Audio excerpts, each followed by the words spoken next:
So this was week 7 of my marathon training plan for the Dublin and Florence marathons.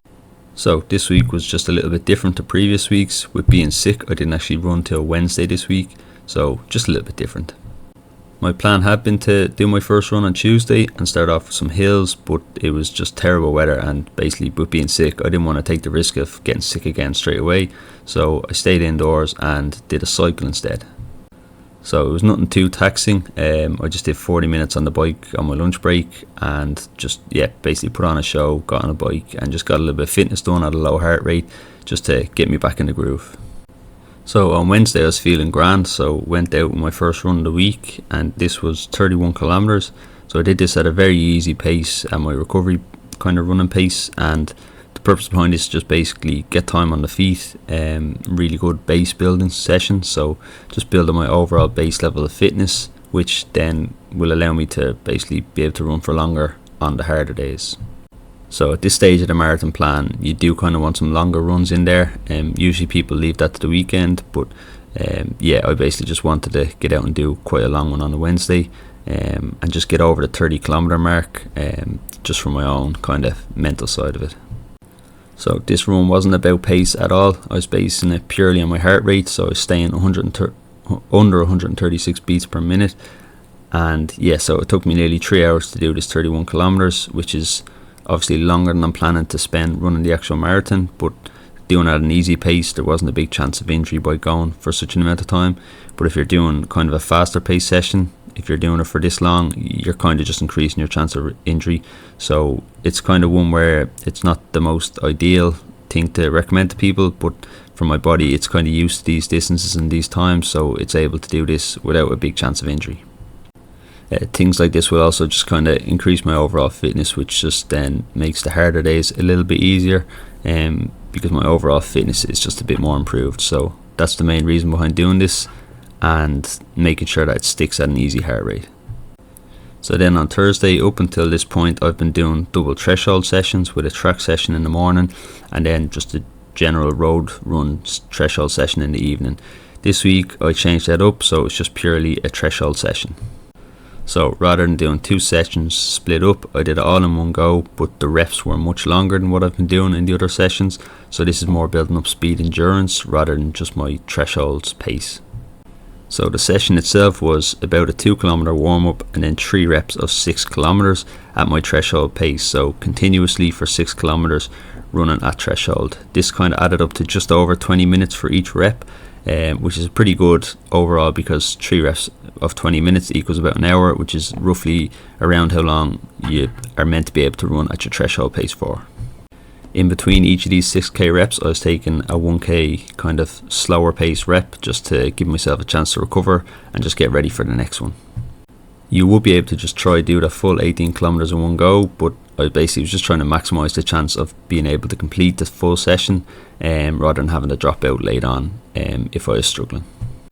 So my paces were, for the 6k reps, were 3:34 per kilometer, 3:38 per kilometer and 3:40 per kilometer. So all stayed within my threshold range, which is somewhere between 3:30 and 3:45.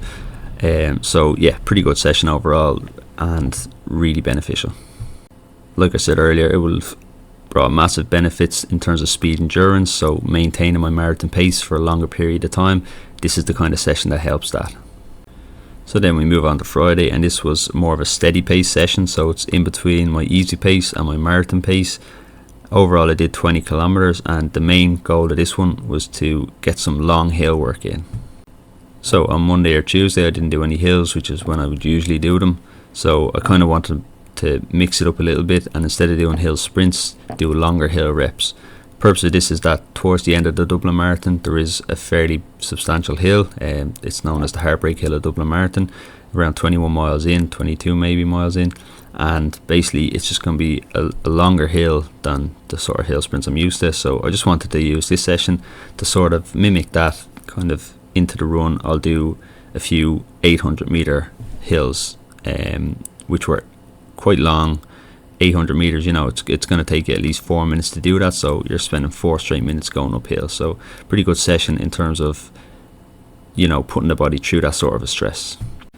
Now, I wasn't doing these hills at marathon pace or anything like that, but even in the marathon, when you're going up a hill, what you don't want to do is try to stick to your marathon pace. It's going to take an awful lot more out of your body. What you want to do when you go up the hill is actually maintain your effort level. So you will slow down because obviously you're going uphill, but if you maintain that effort level, you won't kind of use extra resources going up that hill that will kind of make you crash and burn later on in the session. So unless you're really well trained into hills, I mean, you're going to struggle to try to keep that marathon pace anyway, even if you do use extra effort. So the way I recommend it is shorten your stride, increase your cadence so your feet are moving quicker, and then just maintain that effort level, and you'll get up the hill a little bit easier than you would have done if you tried to just maintain what you're doing before and hitting a certain pace. When you get to the top of the hill, you're obviously going to have to come back downhill as well at some point, so bear in mind that you'll make up any lost speed probably on that downhill section. So yeah, main thing for big long hills, especially in a long endurance run, don't be worrying about pace. It'll all come back to you at the end of the day. So moving back on to the actual session itself, so this was done on kind of heavy legs. I was tired from the day before, which had been a fairly intense workout, but that's good because again, I want to simulate towards the end of the Dublin Marathon. It's going to be when this hill is happening, so doing these hills in a sort of similarly fatigued state is kind of good practice for that. And it's little things like that that can actually make a difference on the day.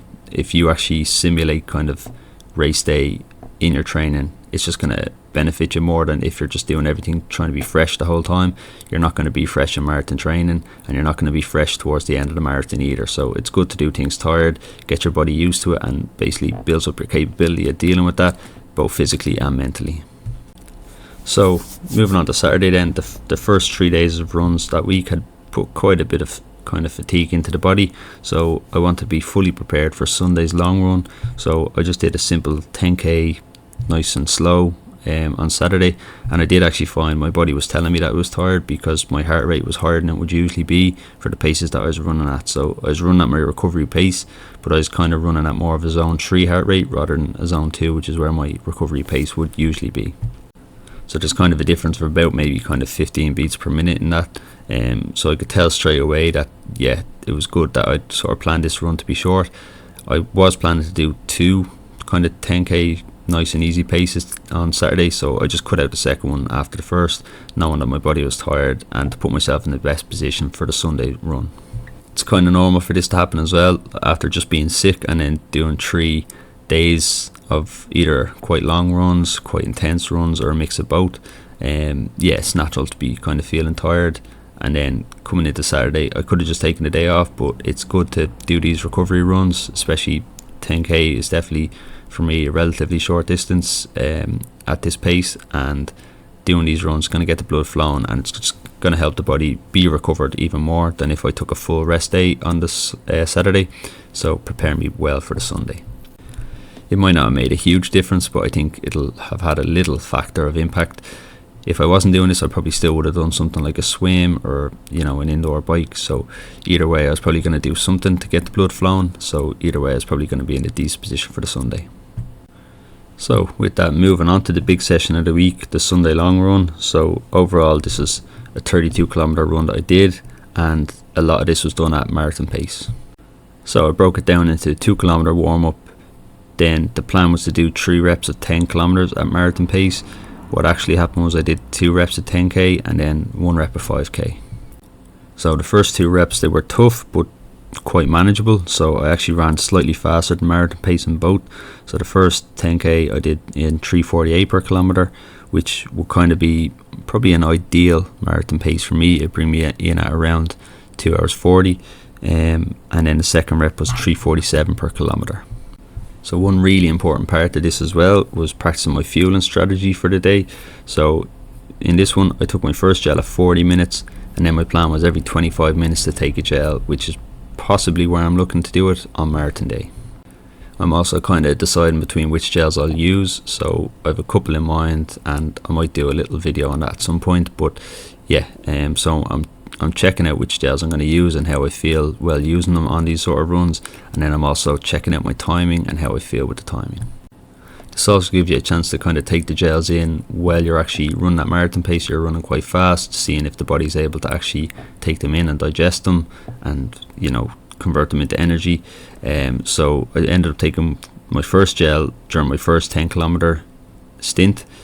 The second gel was taken just before, when I was doing my float, before the second 10-kilometer stint, and then obviously took my third gel within that second 10-kilometer stint, and again just after I ended up. So basically, time wise, I was going purely by time, not by trying to do it within these 10-kilometer blocks. So for each of those first two, basically I took one gel during the actual block and one either just before or just after.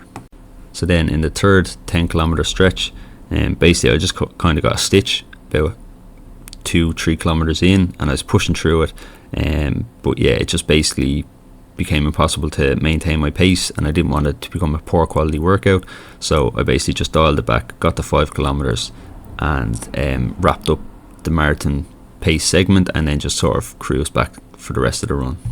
So it's something that I'll be trying again next week on my Sunday long run, my fueling strategy. And if I'm still getting stitches, I might need to just extend out how long I'm leaving in between these gels.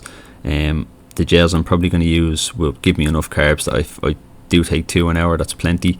So yeah, it's just something I'm still working on, and that's exactly why we do these runs, and we find out where these little problems might happen, and then we can adjust and adapt and basically perfect our strategy for the actual marathon day. So overall for this week, it was a pretty good week considering I had to miss 2 days. I did 116 kilometers, which was down from 138 the week before. Not too big of a jump, to be fair, and still quite a lot of mileage, so pretty successful week overall. I knew that I'd be down on mileage having missed the 2 days, so to actually only miss kind of 20 odd kilometers isn't bad at all. And going forward, my next week will probably be my peak week of the marathon block, and then we begin a taper, so I'll be doing videos on them as well, and yeah, explain the taper and stuff like that a little bit. So thanks for watching, and hope you enjoyed. Hope this was helpful and interesting, and any comments, feedback is welcome. Thanks.